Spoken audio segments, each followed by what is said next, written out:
Now, if you can name the traditional custodians of the area where you live, or you perhaps know the country that you're on, well, you probably learned that as an adult.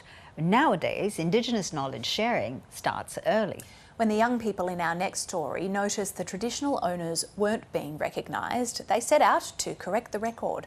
Local elders say it's a testament to the power of early education and an example of truth-telling in action.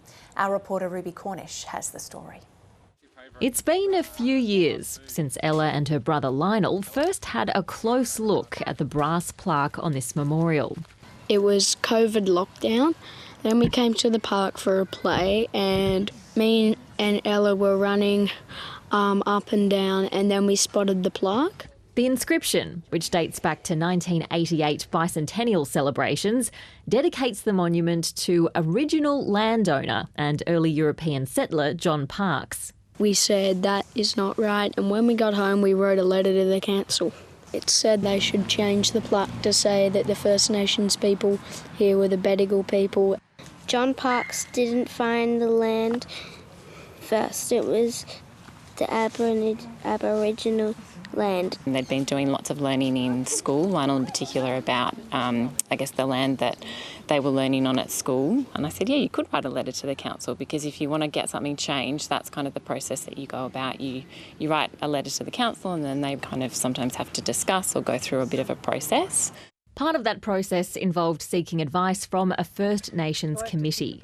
Vice Chair and local Darug elder Auntie Lynn Martin volunteers her time teaching students about Indigenous history, which made getting the letter all the more special. They all enjoy the lessons, they enjoy the drawing, they enjoy the making of various tools, etc.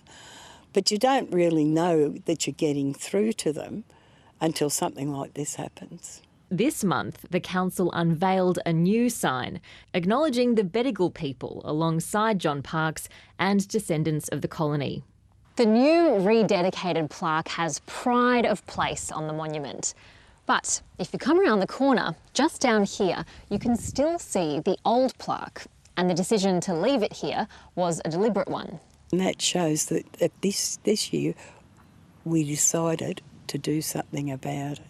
That's what it was, this is what it is. To repeat that act of erasure or cancelling of someone else's story is not something that we would like to do. The Uluru Statement from the Heart's calling for truth-telling about our history. So rewriting this chapter and moving together with these young people really is the embodiment and the personification of that call. Ella and Lionel say they're just happy to see the Bedigal clan getting recognition. They were the first people here, and it's important to know about their culture. An act of truth-telling that will last for generations to come. Ruby Cornish, ABC News.